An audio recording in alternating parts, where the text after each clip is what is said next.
Hi, I'm Ted Venema. The purpose of this video is to highlight more of the technology inside the hearing aids. Let's take a walk down that road here. Hearing aid technology. Remember what we said earlier, this audiogram has lots of lines on it. Let me describe this to you in general. Here's a person who might have a 50 decibel hearing loss in his left ear or her left ear, okay? So the person can't hear until 50 decibels across the frequencies. So imagine the top line here being 5 decibels, very soft. How much would we want to amplify that so that the person with the 50 decibel hearing loss could hear it? Well, we'd want to amplify it by the full degree of the loss. So now 5 turns into 55, and the person can hear it. What if the incoming sound, however, to the microphone is 60 decibels? How much would we want to amplify a sound of 60 decibels coming into the hearing aid for this person? Would we want to amplify it by the full degree of the loss and bring it down here? No, it would be too loud. How come? Because the person's floor of hearing sensitivity is increased, but his ceiling of loudness tolerance hasn't. In short, what we call his dynamic range is smaller. He can't hear soft sounds down here. He has to have them here to hear them. And yet 100 decibels, for example, is still too loud. So hearing aids have to use a weird technology, or it's not weird, it's interesting, called compression. And that means they've got to amplify soft sounds by a lot, average sounds by less, and now look at the 90. Let's say if the sound coming in was 90 decibels, how much would you want to amplify that? Answer is not by much. So you can see that the degree of amplification is going down, down, down, as the input sound to the hearing aid is going up, up, up. That's called compression. Here's another way of showing the same thing. 10 decibels, 100 decibels. And this is perception of loudness. Follow the red line, normal hearing. For a normal hearing person, 10 or 20 sounds soft. For a normal hearing person, 50 to 60 sounds comfortable. For a normal hearing person, 90 to 100 sounds too loud. Now introduce mild to moderate sensory neural loss. We're looking at the light blue line. Now 50 to 60 sounds soft, and yet 90 to 100 sounds too loud. See how the lines converge at the top? This means hearing aids have to amplify soft sounds by a lot, average by less, and loud by little or nothing at all. There's a word for that, and it's called compression. And it indicates an amplifier that's changing the amount by which it's amplifying depending on the loudness of the sound coming into the microphone. The next problem that people have with hearing aids, let's leave that one behind. Let's look at another facet that hearing aids need to deal with, and that's speech and noise plus hearing aids is problems in noise. How come? You think about that. Due to hair cell damage, hearing aids have to do two things. First, they have to provide gain, or what we call amplification, for the hearing loss. And as we said earlier, that's done by means of compression, amplifying soft sounds by a lot and loud sounds by little or nothing at all. But secondly, hearing aids need to increase what we call the signal-to-noise ratio. What the heck is that? Well, that's the intensity or the loudness of speech compared to the loudness of the noise. Let's say the speech is 60 decibels and the noise is 60 decibels. Well, that's even-steven, so that's a 0 decibel signal-to-noise ratio. Let's say the speech is 60 and the noise is 70. That's a minus 10 decibel signal-to-noise ratio. Let's say the speech is 60 and the noise is 50. Well, that's a plus 10 signal-to-noise ratio. Obviously, the better the signal-to-noise ratio, the easier it is for the person to listen to speech in noise. So hearing aids have to deal with that because the biggest complaint of hearing aid wearers is background noise. And it's not their fault. It's because of hair cell damage. You not only need to provide amplification for the loss, but we need to also look at increasing the signal-to-noise ratio. Digital hearing aids today, let's look at how they can do this. First of all, look at the top. It's a complicated diagram, but then again not. Look at the top one first. Analog. Analog pre-digital. Here's the sound coming into the microphone, changed into electricity. The electricity is amplified. The amplified electricity is changed back into sound by the speaker. So the little sound became a bigger one. Now look at digital. Same kind of microphone, sound comes in, it's changed into electricity, but now the electricity is changed into digits. Analog to digital converter. And now it's all math. And with math, you can get anything you want at Alice's Restaurant. You can manipulate equations till the cows come home. You can do lots of things with math. So now this is the digital signal processor manipulating all the numerical digits. Sometimes they call that algorithms. Enough on that. The digital, once that's done, the digital information is changed back into analog, D to A converter, and that's sent to the speaker. And now the sound, again, is made louder. So digital just allows a lot more exquisite manipulations. That slide we've seen. Look at what's happening in digital hearing aids. They have lots of channels. Okay, it almost looks like an equalizer on some of these things that people play in their cars, or at the back of a bar when music's playing, the music person is adjusting all these buttons. Hearing aids can control the amplification exquisitely at different frequencies. So you can think of it, instead of just amplifying sounds, you've got all my little fingers, and each finger is a particular little band. And I can raise or lower these depending on the shape of the person's hearing loss.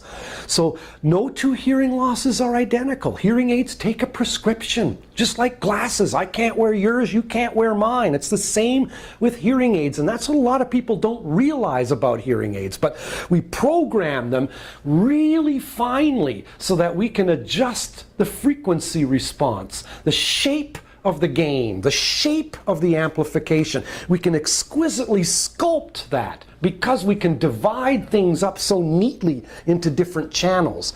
That's one big advantage. So here you've got a sloping hearing loss, typical presbycusis. And I can arrange the channels to give more and more amplification in the treble, because this guy needs treble amplification. But I could raise or lower these all depending on where these hearing levels were. Another thing is, hearing aids have different programs. So I can store one frequency response of a hearing aid. So look at this white line. Let's call that what I did here, just for the heck of it, okay? I can store that as the main program for the listening to speech in quiet. But if a person's listening to speech in noise, what's the most important parts of speech from past videos? High frequency consonants. So if the person's listening in noise, I want to increase the amplification for the high frequencies. And what's background noise? Mostly low frequency. Think of the hubbub and babble of background speech and noise. It's mostly low frequency. So I want to decrease the lows and increase the highs. So the dashed line might be really good for listening to speech in noise. But maybe the person likes music. And when you think of music, you've got all the different frequencies. You want a lot of bass because music has lots of low frequency sounds in it. So you might want a music program that provided a lot more bass amplification for listening to music. And the person can manipulate these programs, often by means of a little remote device held in his or her hand, or can push a button on the hearing aid to toggle among the various programs. Once again, these are set up by the clinician along with the client, so that we can tailor-make the hearing aid suit the person's individual requirements. Another thing in digital technology is automatic feedback reduction. What's that? The whistling in hearing aids. That's another main complaint. Why is that? Why do hearing aids whistle? Here's why they did. It's like me talking in a mic and going too close to a speaker. And now not only is the sound of my voice coming into my mic, but now the sound from the speakers going into the mic. And you're getting a vicious circle there, and you get that shrieking whistle. Hearing aids will do that too. If sound is coming out of the hearing aid and leaking back out and getting picked up by the mic, amplified, hitting the eardrum, leaking back up, picked up by the mic again, you're getting feedback. Same thing. That was a main source of complaint in hearing aid wearers. So digital hearing aids can sense, oh, there might be feedback at that frequency. And if there's feedback happening as a result of too much amplification at that frequency, the hearing aid can detect that and it can actually cut it off. It actually produces an opposite sound, completely out of phase, and it knocks out the feedback, called automatic feedback reduction. You can only do that with digital technology. Here's another thing in digital technology: digital noise reduction. Now when you look at the top one, that might be the sound wave of a fan or an air conditioner. See how it stays steady in intensity over time? Intensity is the height, time is the vertical. And you can see that the loudness stayed the same. So when you think of traffic, background, cocktail speech babble, blah, blah, blah, blah, a fan, air conditioner, they're staying relatively steady in intensity over time. But now think of the sound of my speech talking to you right now. That would be more like the bottom sound wave. See how it's changing rapidly in intensity over time? That's called, it's modulating. Its intensity is so hearing aids today detect, does the sound coming into my microphone, does it look more like this or does it look more like this? If it looks more like this, reduce the amplification. If it looks more like this, increase the amplification. Digital noise reduction. Quite interesting. So what we can do, because we've got all these channels in a digital hearing aid, and along with the use of digital noise reduction, we can reduce the amplification wherever it needs to be reduced. So if noise is sensed in the low frequency channels, the gain is reduced there. If noise is sensed here, the gain is reduced there. If noise is sensed here, the gain is reduced there. So it's really a matter of whoppingly complex digital algorithms that we are using today to handle speech in noise. Another way we do it is with directional microphones, so that hearing aids pick up sound in the direction you are facing. And we do that by having two little mics side by side. Now I'm going to hold up a hearing aid and I'll try and point this out to you here. This is an in-the-ear hearing aid. Okay, you can see that little wire, the little fishing line there that I talked about in other videos. And when I show you this hearing aid, you'll see two little dots, one here and one here. And so you're looking at these two little dots, okay, and that's going to be two separate little microphones. Difficult to see, but if you look at a hearing aid close up, when you see two little dots on it, that's a directional microphone. It means it's got one entry here and another entry there. What, why, and wherefore? What does that do? If sound wiggles a diaphragm in a microphone, it changes sound into electricity. But if sound hits that diaphragm from opposite directions at the same time, cancellation. Okay, or the sound of one hand clapping. If you take a look at a directional mic, it'll have two doorways, one here, but they slow the sound down in one of the doorways. If sound comes from the front, it comes in, wiggles the diaphragm, normal, okay? But if sound comes from the rear, it gets slowed down. Meanwhile, sound comes around and enters through the front door, and by the time sound has come through the rear door, there is cancellation. And that's how directional microphones reduce the amplification of sounds coming from the sides and the rear, and they focus more on sounds coming from the front. This is kind of a picture of the sensitivity pattern of a directional mic. Normal microphones would be the blue circle. They're equally sensitive to sounds coming from all directions. Directional mics might be called cardioid, like this red heart, sensitive to sounds from the front but not from the rear.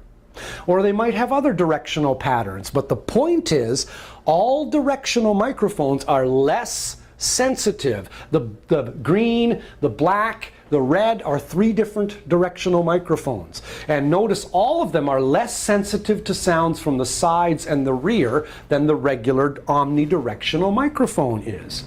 So basically, when you put it all together, directional microphones and digital noise reduction algorithms. Digital noise reduction really makes a listener more subjectively comfortable when listening in noise.